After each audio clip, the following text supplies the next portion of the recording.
Nyctelios, Botsu, Zexanoth, Exodor is summoning an elder god, needs the talisman and to get to the Abyssal Temple. Inform Chapter 1. 1927, 2:35 a.m. The night is dark, and the storm outside is relentless. Jimmy, aka The Nose, hides away in his 30th floor apartment. He lives in the middle of the city where he feels safe, thinking that nobody but the boys know his whereabouts. Jimmy sits at the desk with his hands behind his head and his feet on the desk in a feigned posture of confidence, puffing a lit penny store cigar he held in his mouth by the back of his teeth. In his dimly lit office, speaking in loud tones that gave the illusion of confidence coupled with deep-rooted insecurity, he could be heard saying, "Yes, Mr. DeLuca. I'm sure the only people who know about this place is yous and me and the boys. I'm untouchable," he said, drawing out the last syllable in an obvious attempt to sound reassuring, although who he was trying to convince of his confidence he was not quite sure. "You know dat.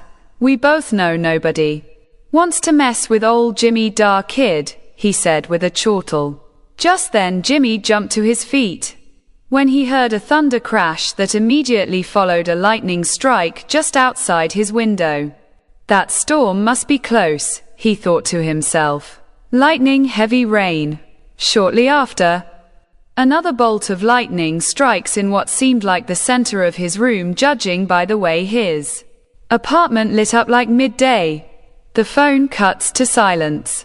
"Hello, Mr. DeLuca. You there?" "Every time it rains in this goddamn building." Jimmy hangs up the phone, feeling a slight sense of panic. He can't quite put his finger on this strange feeling. He just doesn't like storms. That's all. He leaves his office and heads into his living room to turn the radio on. The room is filled with soft jazz music. Jazzy music, I love you. He walks over to the bar to make himself a drink while quietly scatting to himself. "Skeeditly-doo. I need some booze," he croons in a sing-song manner, then chuckles to himself. "I kill me." He pours himself a shot of whiskey into a small crystal glass sitting beside his favorite knife. He exhales after taking a long sip from the glass. At that moment, the power goes out. Suddenly, he hears a voice coming from just beside him, feeling hot breath against the back of his neck. "Where is DeLuca?" He drops his drink and dives to the floor.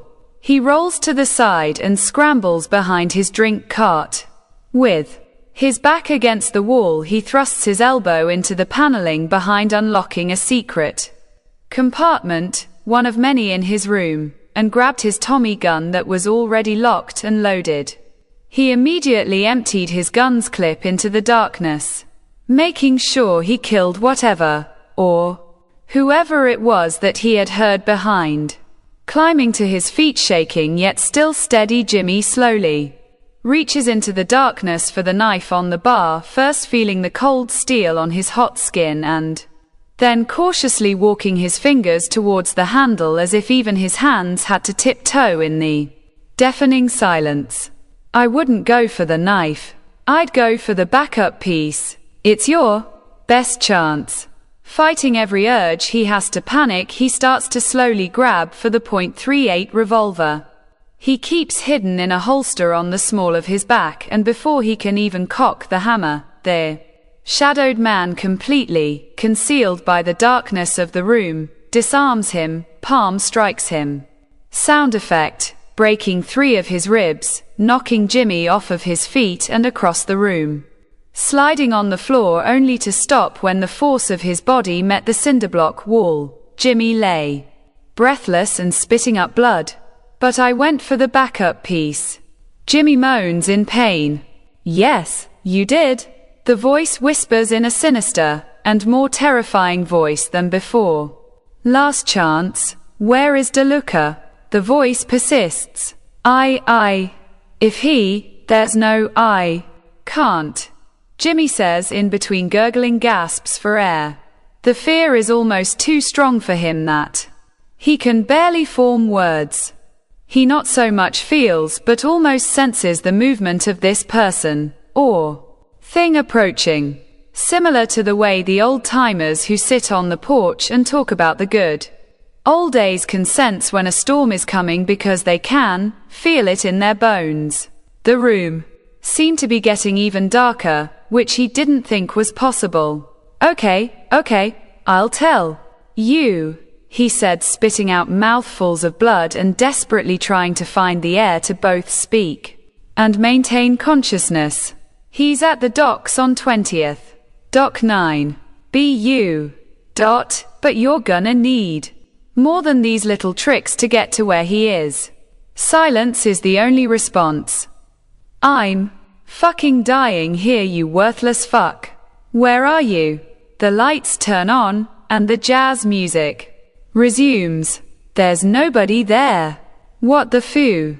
On a building across the street, the shadowed man, aka Dorian Vanterblack, speaks to another person ostensibly ignoring the heavy rainfall.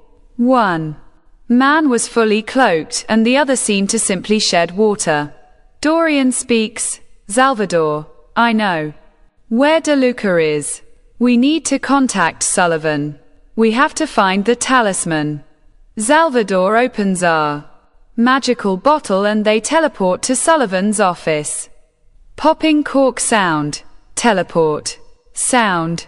Chapter 2. Heavy rainfall. 3:30 a.m. Inside the Institute for Advanced Minds, Drive. Sullivan enters the waiting room on the 3rd floor next to his office. Out of the corner of his eye, he notices that the lights in his office are switch phrasing off as he casually peruses various charts in his hands. Without even glancing at his secretary, Giota, I need to be left to my work. Ensure there are no disturbances, won't you? Of course, Dr. D, but what if? Then whispering, one of your special colleagues comes calling. You know, the guys you say to. Always never. Sullivan cuts her short. Neither of them will be coming tonight, he says. Shortly, with a hint of paranoia, he then hesitates and consciously changes his tone and pace to a more soothing and almost hypnotic cadence, but as usual never ask any questions and always do specifically and exactly as they ask. Never anything more.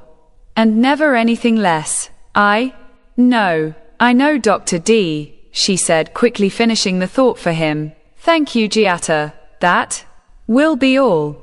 Giota. Start footsteps sound effect, Rev and Tommy shoes. Sullivan then tucks the charts under his arm and briskly walks into his office door shut. He then meanders methodically to the blinds in his office and as he is twisting them close, the visage of his dark allies continues to grow even darker as if to serve as a harbinger of the undoubtedly ominous task that awaits his attention. Sullivan speaks. Either you're here to aid me in the overthrow of man's greatest fear, solitude, or something must be terribly amiss. Pray tell, my dearest and most trusted confidants, what claim have you come here to make? For this is not the hour when we generally meet for tea or interpersonal introspection. Just then, Sullivan and Dorian lock eyes. In unspoken understanding, I see. I trust you left him breathing. He'll live.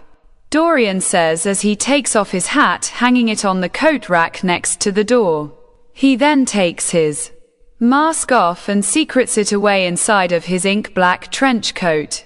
Reaching up to adjust his black fingerless gloves, he takes a few steps inside and sits on the couch. DeLuca is hiding out at Dock 9, on 20th.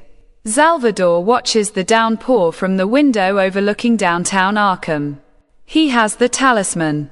I fear not the talisman falling into his hands, but in whose hands will talisman land? He is no magician.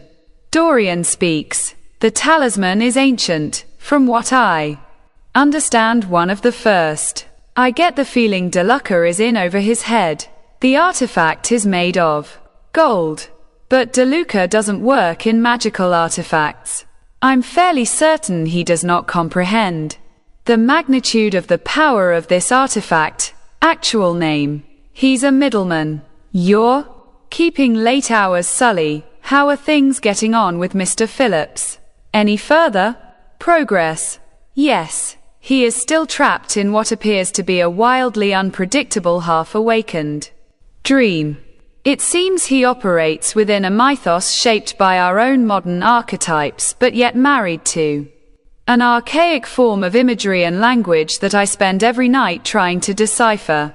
I am convinced he has some kind of unique insight, like he is able to tap into the knowledge contained within other dimensions. Salvador speaks. Dorian turns to Sullivan. I've known you since you were a young man, I'm sure. Pause. You will figure it out. What have you heard from your patients? Sullivan speaks. I have heard many peculiar things. It's as though the weather anomalies of late have triggered similar events within their minds. It's almost as if their minds mimic the behavior of the storm.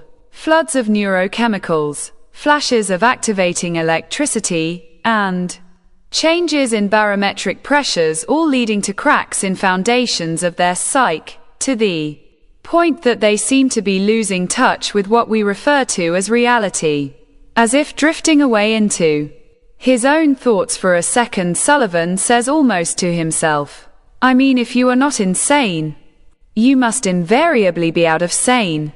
Coming back to the present, he then says, it is often said in the old law that a talisman of such power is never acquired by coincidence. Men do not find the talisman creates its own path, driven ever forward like the flow of a great river. Dorian speaks. That has been my experience with such things. Precisely. Let me show you something I believe you'll be interested in. Sullivan walks behind his desk and reaches into a locked drawer. He pulls out a piece of paper with what appears to be a geometric sketch on it and hands it to Dorian. Sullivan says, Howard has drawn this same image, or some variation of it, dozens of times over the past few weeks. I found it interesting that these drawings replaced his usual drawings of nightmarish creatures around the same time that these peculiar weather events started occurring. As Dorian observes the picture, Salvador exclaims, Exodor. Dorian adds, I've heard this name several times on the streets in passing. It's a thread that seems to have no end. I'll meet you at Wardenclyffe Tower. There is a pattern linking all of these events together. We don't know enough yet to go after DeLuca. We need more information. Bottle popping sound, portal sound. Jimmy, aka the Nose, lays unconscious in a hospital bed, severely injured, and hooked up to all manner of machines, downtown in the Arkham Memorial Hospital. Beeping sounds. Door opens. A thin, well-dressed man confidently opens the door to Jimmy's room, and enters with several other men, dressed much less fashionably. The man walks over to Jimmy, and starts interacting gently with the tubes leading from the machine. Jimmy, what did you say? I know you talked, Jimmy. You got one of them mouths. Loud snapping sound. DeLuca snaps his fingers. Jimmy opens his eyes, and one of the men approached DeLuca's his side, with a large switchblade at the ready. Jimmy speaks. DeLuca? Is that you? You know I don't talk. You know dat? DeLuca responds. I'm the one that knows Jimmy. DeLuca points at his nose and chuckles as he speaks. What happened? DeLuca asks. Jimmy responds, you have no idea what it was like. It was like being in the room with a lion in the dark. I did what I could, Mr. DeLuca. I had no choice. He was going to kill me. I told him about the docs. but I gave him the wrong doc. Please, Mr. DeLuca, you gotta understand. You gotta. I'm your guy, you know. Dat. DeLuca isn't impressed with the response. You ratted me out, Jimmy. These things can't go undealt with. I don't want to seem weak. You're a good boy, Jimmy, and I hate to do this. But you knows? DeLuca points at his nose again and laughs. I know. I've got just the thing. Hold him down, fellas. Jimmy screams, but nobody hears him. The man beside DeLuca cuts into his nose, slowly severing it from his face, as Jimmy shouts in agony. The man places it in a jar and hands it to DeLuca. He motions to his boys to exit the room, and slowly makes his way towards the door. Jimmy manages to speak just before DeLuca leaves the room. I'm sorry, Mr. DeLuca. Thank you. Have a good night. DeLuca responds, You don't tell me good night. I tell you good night. The door closes behind him, and he disappears around the corner. Lightning strike, turn page sound, heavy rain. Chapter 3. Heavy rain pours over Nikola Tesla's laboratory. It's on the very outskirts of Arkham, hidden on the plateau of a mountain, obscured by towering trees, with a large antenna rising high into the sky. It has a gigantic domed roof, which can be opened and transformed into an observatory, a perfect place to work on his many experiments. Nikola had been working with another inventor, an engineer by the name of G together. They are creating high-tech metals, fabrics, integrated circuitry, portable batteries, and other various technology that would otherwise be unavailable anywhere else in the world. Inside the lab, Nikola stands before one of his devices.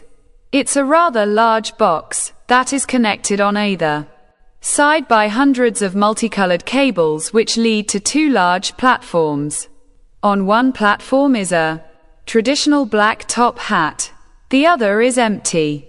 Scratching his chin, and deep in thought, he speaks to himself. What must I do to make this teleportation device work every time with complete predictability? What am I missing? Teleport sound effect on the platform with the top hat.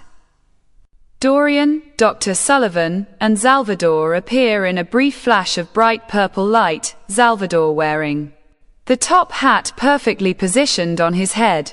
Salvador bows politely towards Nikola.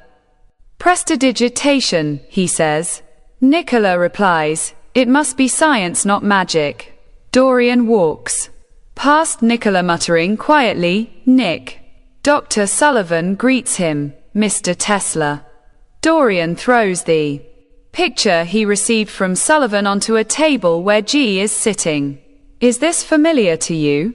Exodore. We know where the talisman is. It's with DeLuca at the docks. G replies, That is definitely familiar. Let me see that. He analyzes the primitive drawing of what depicts a cloaked man. Exodore is bad news. I've been tracking him for years. He's always moving. A very powerful sorcerer, time traveler, and manipulator. I'm sure DeLuca is expecting you. Dorian replies, He's near the city. I've been hearing his name a little too often. And shit is getting weird. G responds, Yes, you've noticed the weather events, and I have already figured out their pattern. The next event is going to appear at the docks in about a half an hour. Not very inconspicuous of him.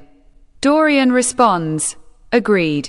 Sullivan approaches the counter by G and tells him about the patients that have been going insane and their connection to the strange events. Salvador speaks, We should get ready. Salvador Zilverts, an old alchemist, wearing the finest of clothes, a bright and brilliantly white, lush, velvet tuxedo with an even whiter bow tie. He's brandished with a cane, which holds a magical blade within it. It is capable of absorbing energy to wield their attributes. On his back, on the left side, there is a gape, made out of a foreign and unknown, almost ephemeral fabric, billowing as though its soul cries, to be the sail in the wind. It is long, flowing, and only covers his shoulder. Dr. Sullivan, a man in his mid-30s, is a renowned paranormal psychologist and chemist. He wears a long white doctor's coat that is made out of flameproof and extremely durable fabric, which allows him to glide short distances with dark brown slacks and boots. Concealed within his right arm sleeve is a bladed, needled weapons, which can be used in many different ways depending on what chemicals are being applied. On his face is a surgeon's mask, which conceals his identity and acts as a rebreather. Dorian Vanterblack, he's a vampire with an age unknown, from a time long forgotten. He has no aversion to sunlight and is one with the shadow. He wears a black Borsalino fedora hat with a black, lensed, two-holed balaclava, further shadowing his face. He's covered head to toe in a sleek material, fingerless gloves, and a long dark trench coat, all produced with the same proprietary materials. There are no visible weapons. Fade into music. Silence. Dinging dock. Sounds, water crashing, boats, boat horns, birds. Transition to the dock. Chapter 4. A short time later at the docks. Constructed in 1692, during the Salem witch trials, the docks were once a haven for escaping witches. The witches leaving Arkham offered their services to the fishermen and captains for safe passage to the Highlands, a small island far off route of any other travelers' potential voyage. DeLuca recently made purchase of the real estate, including but not limited to the docks and several other vacant lots, many of which are under construction and under development. DeLuca rainfall getting heavier across the street on the 10th floor, overlooking the street and entry to the shipping yard, standing on a support beam lightning asterisk, muffled speaker. From walkie, I'm telling you, it's all clear. Ain't nobody come down the street for hours.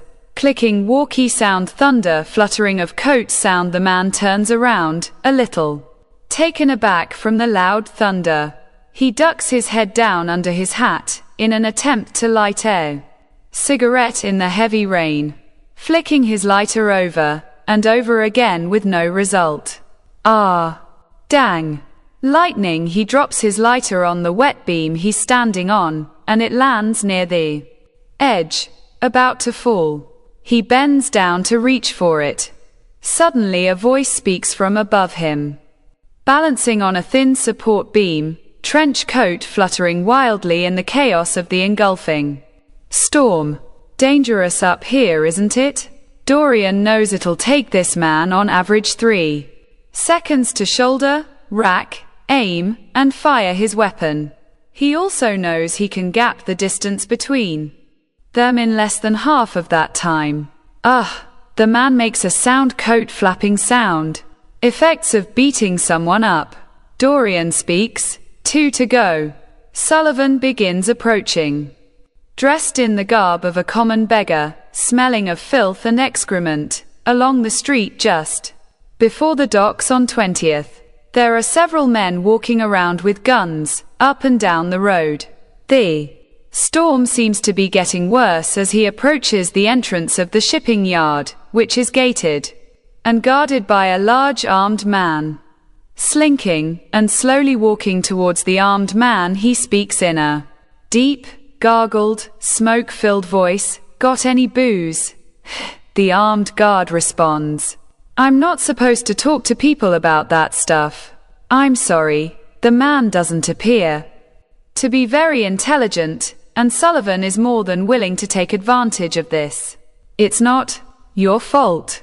Sullivan speaks, this time making eye contact with the man, and speaking in a softer and more compassionate voice. What do you mean? Who told you about that? Psychological breakdown of some kind. Find a way to get Sullivan inside. Thunder. Rustling. Dorian. One left. The gate closes behind Sullivan as he approaches the loading area. Loud clank. He removes the cloak covering his uniform. From a compartment in his coat he pulls out his rebreather mask and fastens it to his face. CSHRRRRRR air sound. The area is filled with large crates and shipping containers stacked upon each other in endless rows. The entire area smells of salt and rotting fish.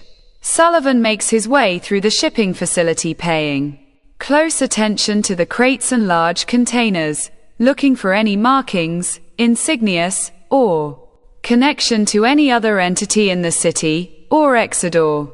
He finds a group of boxes with the same insignia drawn by his patients. He seems to be almost transfixed on the markings. Hey, what are you doing in here? A man holding a gun pointed towards him speaks abruptly. Sullivan looks up towards him, startled, not expecting to be seen. Dong, a cane swings from around the corner and knocks the man unconscious. Before the body can hit the ground, he is replaced by someone that looks exactly like him, holding the same gun in his hands. It is Salvador. Sullivan responds, "Thanks. Look at this."